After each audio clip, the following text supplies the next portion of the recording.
Lets it fly. RIDICULOUS.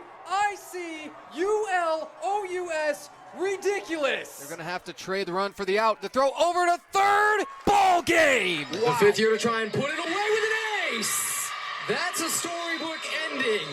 Hello, everybody, and welcome back. We're now all the way up to episode 35 of White Noise Sports with Tanner White. Last week was the NFL trade deadline wrap-up. That went out much more with a whimper than a bang, but the receivers that got moved were kind of surprising, and the Lions and Commanders got some good trade grades for Zadarius Smith and Marshawn Lattimore. Then there was the Saints firing head coach Dennis Allen, and I still wait with bated breath each and every Monday morning because I am certain somebody else is going to be gone before the end of the year. I'll make a few more guesses on those today and tell you why. Not to look too far ahead, but January is going to leave the coaching landscape looking like the end of Macbeth, and you can quote me on that one. It's also finally time to admit that the NBA season is back in earnest. Haven't dipped into that at all yet. And I'm going to hit on some of the big storylines there from early on, namely one team's historically hot start and a couple of musings on the injury environment. Let's dig in. Well, they tell me Believeland is a real place. LeBron left the Cavaliers for the second time in 2018. He's famously from Akron, Ohio, of course. He brought them their first championship in franchise history, and it's still the place where, believe it or not, he's played more games than LA and Miami combined. For the first time since LeBron left, the Cavs have an unironically great chance to be the best team in the league and even win the chip. This will be the overreaction of the week, by the way. I'll just warn you as we get into this, but we're talking about their current 13-0 start. Of course, 13 isn't the all-time record for wins in a row to start a season by any means, and they do have a long way to go. Who else would it have been but the Warriors in 2015-16? Of course, the team that famously went 73-9. Naturally, this was the team with the greatest start ever at 24-0. You don't typically hear this much buzz about anyone getting sort of halfway to a record, but hey, maybe it's just how huge sports media, or even sports social media in particular, is. They've had everything between a 30-point blowout in Toronto for their opener and a really classic 1-point win over the Bucks 2 weeks ago. They made a head coaching change in the offseason too, going from J.B. Bickerstaff to Kenny Atkinson, who's been all over the place as an assistant coach, but he hasn't been a head coach since 2020 with the Nets. So how does a team make this kind of meteoric rise? Well, it really hasn't been meteoric, but it also hasn't been subtle at all. So they've been a playoff team the past 3 years, not going any worse than 44-38. They got two established stars and 20-plus point scorers in Donovan Mitchell and Darius Garland. Everyone in their starting lineup's 30 years old or younger, and they've all just built such elite chemistry. It's intangible, but don't you know it when you see it? Full disclosure, I've still never been to an NBA game in person, which I would love to change this year. Unfortunately, the Pistons being the closest team to go watch, that's a tough sell. But even just throwing a Cavs game on for a few minutes this year, that's all it takes to feel that chemistry from them. Obviously, the good vibes can help a lot, but let's ponder some of the numbers that have actually fueled this 13-0 start. So, the Cavs lead the league in scoring. That's a really good place to start, right? But it's a big leap because they finished 11th in scoring last year. They're first in field goal percentage at a ridiculous 51.8% as a team. That's what happens when you don't have to play that modern NBA three-point shooting contest kind of game, and you can just get all your looks right at the rim. The insult to the injury for the rest of the league, too, the Cavs are also first in three-point percentage at 41.2%. There are certain things that they don't do extremely well. Think rebounding, free throw shooting, blocking shots, but none of that has come back to bite them yet. This streak is one of those where if they were to continue on this pace of surface numbers, they could be one of the best ever, and they could challenge that 73-win Warriors team, but at some point reality is going to set in. Then, how do you respond? You can't win every game, we know that, but imagine if they were to challenge the Celtics as the best team in the East this year. That by itself would be nuts. Enjoy this run with the Cavs while it lasts, and if they stay this hot and start closing in on that 15-16 Warriors record, I'll give another update. Now to a quick treatise on injuries. These big win streaks don't happen terribly often in the NBA, but of course, big-time injuries and shady dealings around injury reporting and things, well, that happens all the time. I just read an awesome article kind of taking on the whole injury environment in the NBA right now and how skewed toward the star players it is. The league has tried to incentivize guys to the moon to play every single night. One way they did that was changing eligibility standards for some of the major season awards like MVP, Most Improved, All-NBA, and the All-Defensive teams. The rules now say that a player has to play in at least 65 games and average at least 20 minutes per game in those games to qualify for any of those. LeBron would have actually missed out on these marks 5 times in his career, based on just a laundry list of injuries. That's what happens when you play 22 years, and he's the GOAT. This stat from the article put it best. The league has language in their player participation policy that qualifies what a star player is. By their terms, it's anybody that has made an All-Star or All-NBA team in the last 3 years. There are 49 guys that make that cut this season, and through the first 10 games of the year, they've combined to miss 83 total games. That's up from 67 missed games among qualifiers from last year. If you create a pretty strict participation policy, and it then in any way causes player participation to go down, it's pretty hard to say that it's been a success. The Sixers' Joel Embiid and the Clippers' Kawhi Leonard haven't played a game yet with injuries, and the Stars missing games has directly translated to lower TV ratings. That's kind of the last thing the league can afford, right? Smaller audiences for primetime games is just really bad for business. I might even link that Yahoo Sports article in the description because it's so succinct and uses all the right numbers to get the point across. Shout out to the author of that one, Tom Haberstroh. But that's what I have on the NBA for now. So it's gonna be any day now. Who is the next NFL head coach to get fired? There is an entirely new name that I'm gonna add to my list because of a really bad quarterback management issue, and a resurfacing name who just had his offensive coordinator and much of the offensive staff fired. First up is Shane Steichen with the Colts. He's in year 2 with a 13-14 record. I think most coaches would be pretty safe in this spot, but not if they make a decision like he did. So the Colts drafted Anthony Richardson, a quarterback out of Florida, in the first round last year. The book on Richardson's always been that his physical talent is jaw-dropping. He's about 6'4", 245, armed like a howitzer, completely looks the part, right? But he's raw, and his mechanics are just not very good. In his infinite wisdom, Shane Steichen benched him for soon-to-be 40-year-old veteran Joe Flacco, he of the 2013 Super Bowl ring and Super Bowl MVP run. Now, Flacco's one of the most accomplished active quarterbacks, and he's always been pretty reliable, so I'll credit him for that. But the Colts' offense sputtered hard after they made that switch. They played 2 good defenses in the Vikings and the Bills, and in those games combined, Flacco had 451 yards, 2 touchdowns, 4 interceptions, and fumbled twice.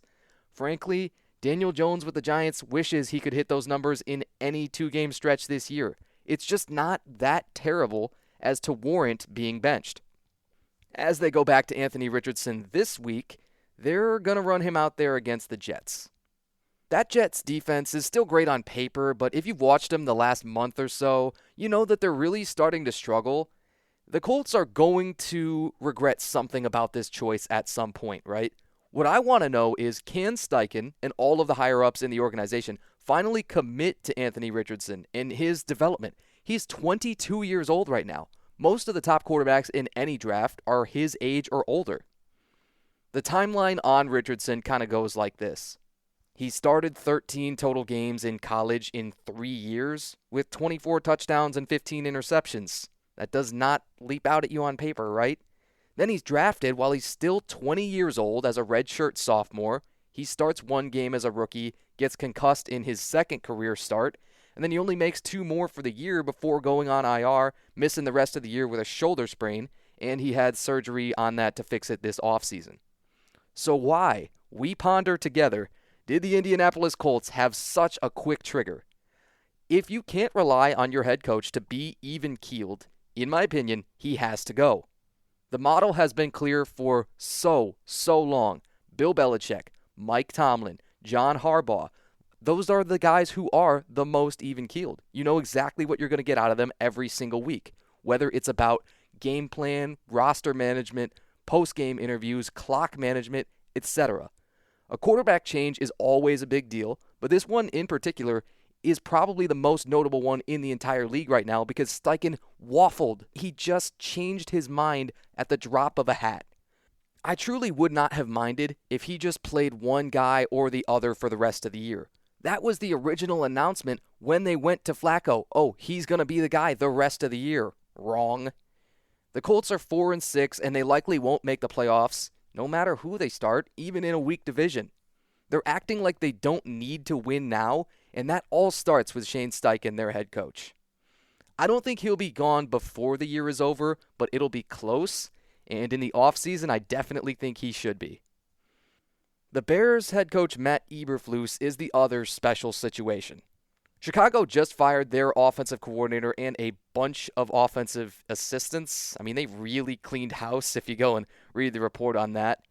Maybe play calling was their big problem, and they'll turn it around, right? This is a strong hypothetical, but let's say it is. Their new offensive coordinator, Thomas Brown, got his coaching start under Sean McVay, so I wouldn't put it past him to cause a little bit of a turnaround, right? But unfortunately, he was the OC of the Carolina Panthers last year. And you thought your job set you up to fail. This Chicago team has pretty much infinitely more talent to work with than that Carolina team, which is good. The Bears are 4-5, though, and the NFC North is still the best division in football. With the Vikings being 7-2, they're 3 games ahead of Chicago right now. The Bears could possibly even win out the whole rest of the year and still not make the playoffs, so I think this is going to be too little too late. The reason why they're more likely to collapse, though, and make sure that Matt Eberflus is fired, they have the hardest remaining schedule in the entire league. It reads Packers, Vikings, Lions, Niners, Vikings, Lions, Seahawks, Packers. Uh-oh. They have a far better chance of losing out and going 4-13 than they do winning out. And a 4-win season is always hazardous to your job. Let's be clear on that. If they come anywhere close to losing out, I bet you Eberflus is gone before we get to January. Now to spitball again. These are the only other guys that I expect have any chance to be fired in season. I had hardly changed my mind on these at all until Dennis Allen got canned with the Saints. Now it feels like the rules have changed a little bit because there's just so many teams that aren't good. There's more 2- and 3-win teams at this point in the season than I can hardly ever remember. Mike McCarthy with the Cowboys continues to be number 1 to me.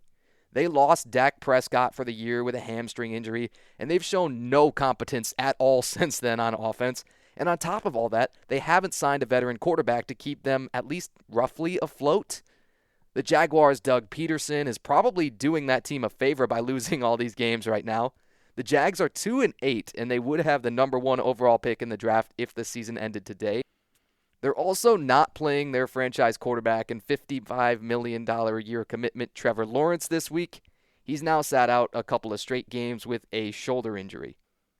One interesting little historical note, if the Jags do manage to get that number 1 overall pick, they would be the first team ever to have that 3 times in a 5-year stretch.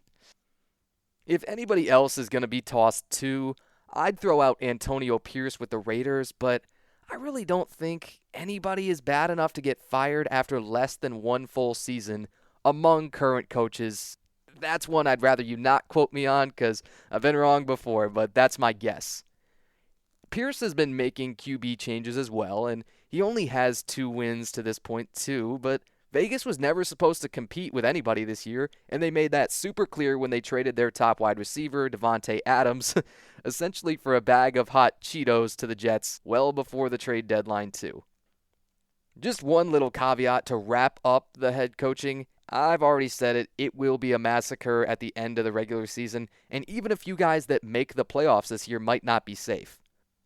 I think my bold prediction for this week is that there's going to be 8 head coaching openings before the Super Bowl. A full 1/4 of all of those jobs. That's another thing. Yeah, go ahead and quote me on it. I'll own that one.